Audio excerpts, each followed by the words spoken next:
Hello students, I hope you all are fit and fine and doing very well in your studies. Dear students, let's start our today's EVS class.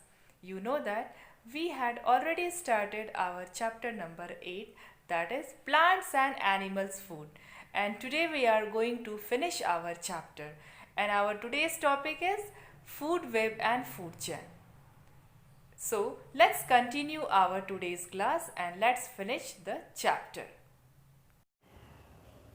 Students, let's continue chapter number 8, that is plant and animal food. Today we are going to read about food chain and food web. So first we will start with food chain. So let's start our today's class.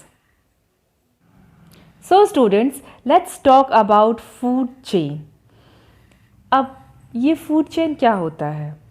जैसा नाम है food chain यानी food का chain. इसमें क्या होता है कि ये एक सीरीज़ में ऑर्गेनिजम्स जो होते हैं वो अपना फूड एक सीरीज़ में ऑब्टेन करते हैं। तो अ food chain is a series of feeding relationship between living organism. तो जो फूड चेन होता है वो एक फीडिंग रिलेशनशिप होता है ऑर्गेनिजम्स जो लिविंग ऑर्गेनिजम्स हैं उनके बीच में जो फीडिंग रिलेशनशिप है उसी को हम फूड चेन कहते हैं। अब ये फूड चेन जो होता है वो एक लाइन में होता है। It shows how each living organism gets it food and how energy is passed from one organism to another. तो फूड चेन से हमको ये पता चलता है कि कैसे एक ऑर्गेनिज़म दूसरे ऑर्गेनिज़म को खाते हैं और कैसे एनर्जी का ट्रांसफ़र एक ऑर्गेनिज़म से दूसरे ऑर्गेनिज़म के बीच में होता है। सो now it is clear to you that a food chain is a series of feeding relationship between living organism. तो students I hope it is clear to you that कि फूड चेन जो होता है वो एक सीरीज़ में feeding relationship होता है ऑर्गेनिजम्स के बीच में। So students we can say that a series of organisms that eat one another resulting in the flow of energy from one organism to the other is called a food chain. Dear students, you know that very well food is the source of energy. तो इसका मतलब हुआ कि हर एक organism को energy के लिए food की ज़रूरत होती है। Now you know that green plants, now you can see in picture also, you see just green grasses or green plants is given on the screen. So green grasses or green plants, they obtain their energy by the help of sun. And you also know that green plants, they make their food by the process of photosynthesis, and that photosynthesis, it take place in the presence of sun. So almost all organisms get their energy from sun, and sun is the ultimate source of energy for all living organisms. So सब food की ज़रूरत सबको होती है। जब organism एक series में food को ऑब्टेन करते हैं और जो उनके बीच में एनर्जी का फ़्लो होता है, यानी एक ऑर्गेनिज़म से दूसरे ऑर्गेनिज़म में जो एनर्जी का फ़्लो होता है जब वो एक सीरीज़ में फूड को ऑब्टेन करते हैं, तो इस प्रोसेस को हम क्या कहते हैं? Food chain.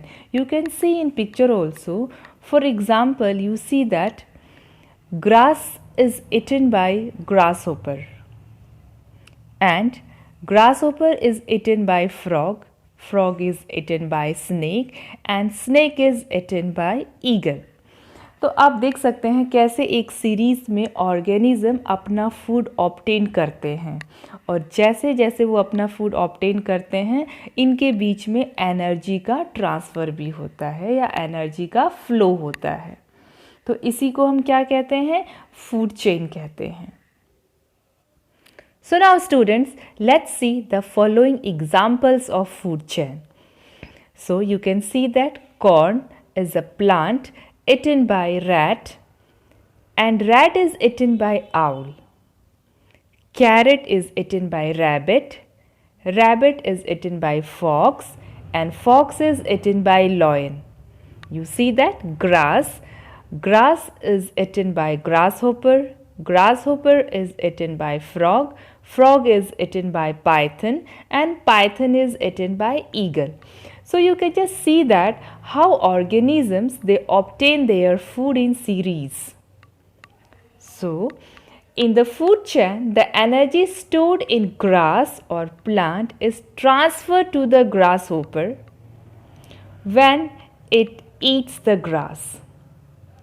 तो जो ग्रास में एनर्जी है, मतलब कि आपको पता ही है कि ग्रास में एनर्जी स्टोर्ड है, और ये एनर्जी ग्रास को कहाँ से मिली है? सन से मिली है, क्योंकि ग्रास जो होता है वो ग्रास क्या है? It is a plant, and plant they make their own food by the process of photosynthesis, and photosynthesis is take place in the presence of sun. तो सन से ग्रास ने एनर्जी क्या किया है? स्टोर किया है. अब ये जो एनर्जी ग्रास की है, जब ग्रास को ग्रास ऊपर ने खाया तो ये एनर्जी ग्रास ऊपर में क्या हो गई? ट्रांसफ़र हो गई. तो इस तरीके से जब ग्रास ऊपर को फ्रॉग खाएगा तो वो एनर्जी कहाँ ट्रांसफ़र हो जाएगी? फ्रॉग के अंदर. फिर फ्रॉग से वो एनर्जी पाइथन के अंदर जाएगी, और पाइथन से वो एनर्जी ईगल के पास जाएगी.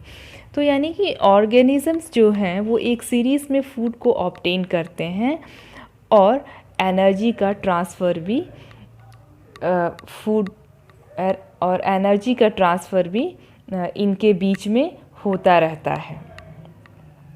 So when the frog eats the grasshopper, the energy gets transferred from the grasshopper to the frog. Similarly, the transfer of energy takes place to the snake and then to eagle. So there are different examples of food chain we have. You can take, or you can see a number of examples. That is leaf. Leaf का मतलब क्या होता है? पत्ता या पत्तियाँ.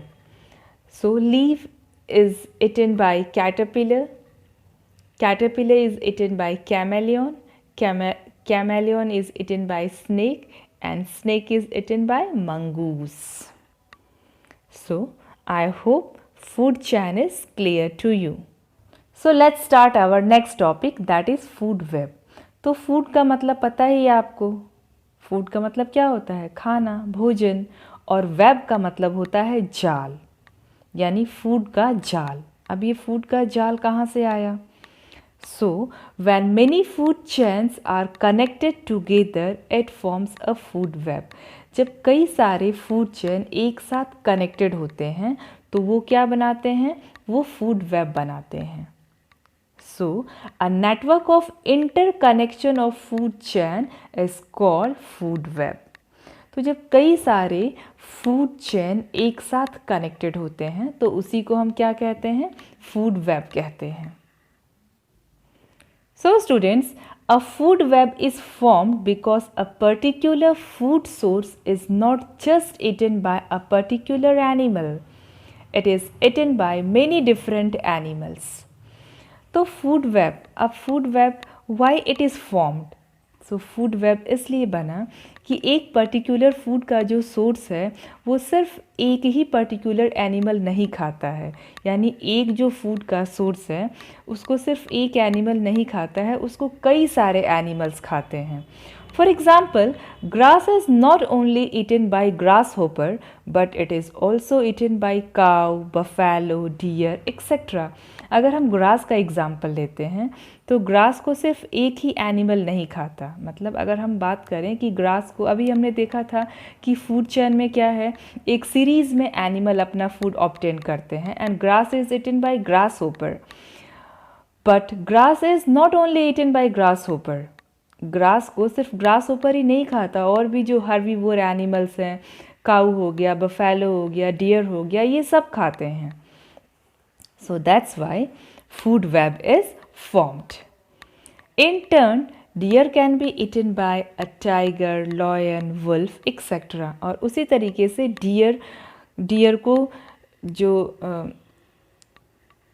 को tiger भी खाता है, लॉयन भी खाता है, वुल्फ भी खाता है. मतलब जो कार्निवोर एनिमल्स होंगे वो डियर को क्या करेंगे? खाएंगे. तो मतलब ये कि deer is also eaten by tiger, lion and wolf etcetera. So, thus many food chains are interlinked in nature which form a food web. So, it means that in our nature there are a number of food chains are interlinked together and they form a food web. So, I hope food web is clear to you. So students, let's see the example of food web. Just see the picture. Green plant, that is tree, is eaten by goat, again eaten by rabbit, and again eaten by mouse. Now, goat is eaten by jackal, also eaten by lion. In case of rabbit, you see that rabbit is eaten by wild cat and rabbit is also eaten by jackal. It means that a particular food source is not just eaten by a particular animal. It is eaten by many different animals.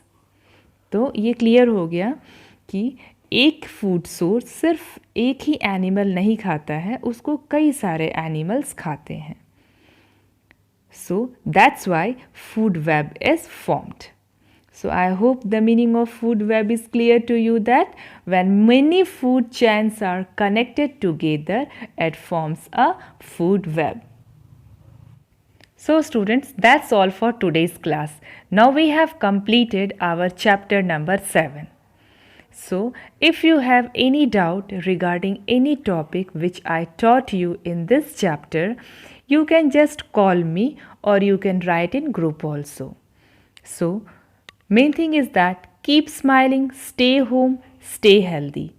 In next video, we will start our next chapter. Thanks for watching this video.